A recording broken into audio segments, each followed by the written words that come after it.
Pokrovska hasn't fallen. The Russians can't get the ground troops, the ground forces out of Kursk, and they're keeping going. And they've had 50% of their power supply and other aspects of the infrastructure knocked out, but they're keeping going.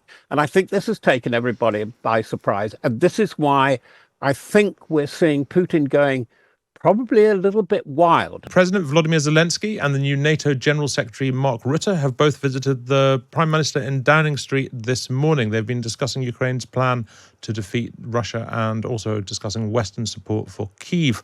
I'm joined now by the defence editor Robert Fox. Hello, Robert Fox. Hello. Are you sure you're talking to me? I think I am. Yes, I'm stumbling over my script. Look, Zelensky hasn't managed to persuade the UK and the US to allow him to use Storm Shadow missiles to hit targets inside Russia. What's happening with these negotiations? Well, it's very difficult because it isn't a UK decision. Because the guidance systems for Storm Shadow, Scalp, the French equivalent, Taurus, the German equivalent, they're really controlled by the United States. It's things like GPS. They're absolutely dependent on that. And if they were to go up against the United States, they could switch off a lot of this. I mean, this has to be made plain. What Zelensky wants to know is how long Keir Starmer is in the game for. What will he do in the light of either a Harris or a Trump presidency? And both will show greater reluctance than a Biden presidency. It's now looking. I mean, and do you think Keir Starmer is likely to provide some reassurance there, or do you think Keir Starmer perhaps hasn't yet decided himself what he's going to do in the event of either of those presidencies? I think the thing that's on Keir Starmer's mind is actually fiscal gymnastics. They've made a pledge to give $3.5 billion to Ukraine for the next year or two. But what I think that the trick that the Treasury under Rachel Reeves wants to do is that this will have to come out of defence funding. So despite all the pledges in the manifesto about upping defence expenditure to 2.5% of GDP, I think we're in for a big shock with what is coming in the budget, the comprehensive spending reviews, of which there are going to be two this year and next spring.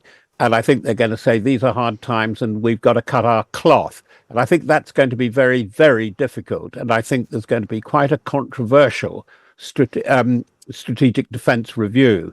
It's very clever the way the Labour government has shaped that. It's different from what went before.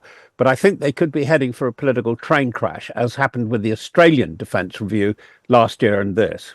A political train crash? Why? Because what they're doing is the Australian model, which is you outsource. You say this isn't a government review. I have appointed a committee, in this case under Lord George Robertson, with General Barrons and Dr. Fiona Hill, and they will report on a strategic defence review.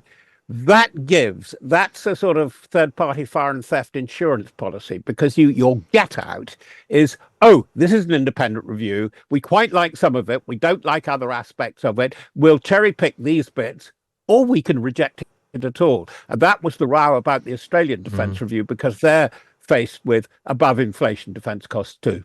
Yeah, understood. I mean, with the war in Ukraine having been going on as long as it has, and with Ukraine having sort of, in many respects, surpassed all expectations for how long they were going to hold out and survive and how much damage they're going to inflict on Russia, are you slightly surprised that Zelensky is still in this situation where he's basically having to go around almost with the begging bowl to supposedly friendly nations, trying to ensure their continued support? No. Right. given the imbalance between Ukraine, big country, and its resources, and those of Russia. And it is amazing because the naysayers, and there are plenty, a lot of people rather anti-Zelensky, a lot of the liberal presses, funnily enough, were writing him off again in the autumn. But Pokrovska hasn't fallen. The Russians can't get the ground troops, the ground forces out of Kursk. And they're keeping going. And they've had 50% of their power supply and other aspects of the infrastructure knocked out. But they're keeping going. And I think this has taken everybody by surprise. And this is why I think we're seeing Putin going probably a little bit wild. And that's why we had Ken McCullum this week warning about asymmetric cyber attacks, which have been going on. And by the way, they do threaten our infrastructure. Yeah. Look, finally, Robert Fox, it's the new NATO Secretary General Mark Rutte. It's one of his first trips. He's in Downing Street. He's been speaking to reporters in the last few minutes. I think we've got a clip.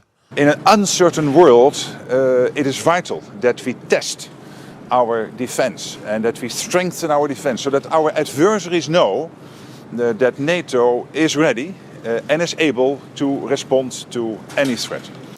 Robert Fox, what's the story there? How will he lead the organisation? Is he different to his predecessors? Yes, he's been a very successful Dutch king of coalitions. And I think that's where Starmer is going to find him very difficult. And so are Macron and I think Ursula von der Leyen, too, whom he has to play against, because he is the ultimate fixer-survivor. And that's what he is trying to do with NATO. It'll be a different style from the more in-your-face Scandinavians that we had with Stoltenberg and Rasmussen. But I think he is a main man now. He's a very, very important player.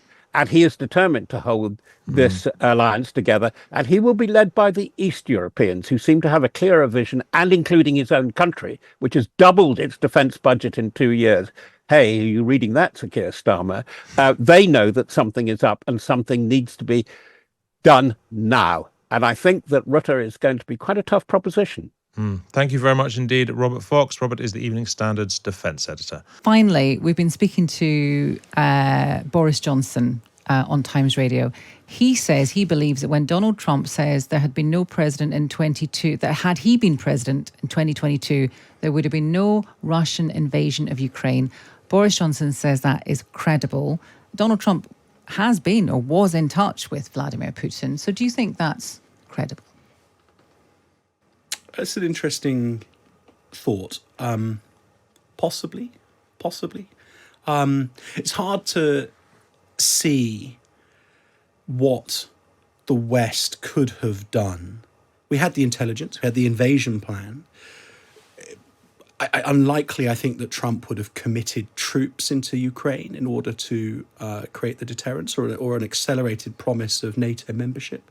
But maybe his dialogue with Putin could have changed things. Who knows?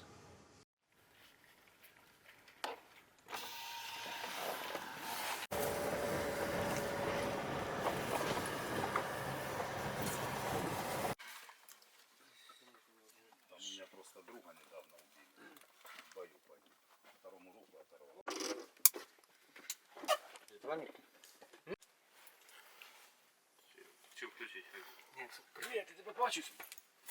Я ще проїбав поздно. Америкосовський. Тяжеле. Та це ще ці легші трошки. Так? Ну да. Наші трохи тяжелі. Я ці не знаю, якось.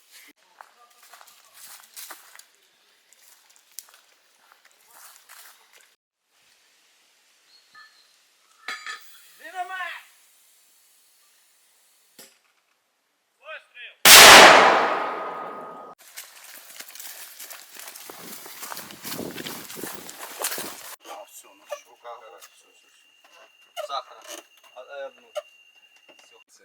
Не, половину. Ну нет, тут все лето что-то. А дальше в школе?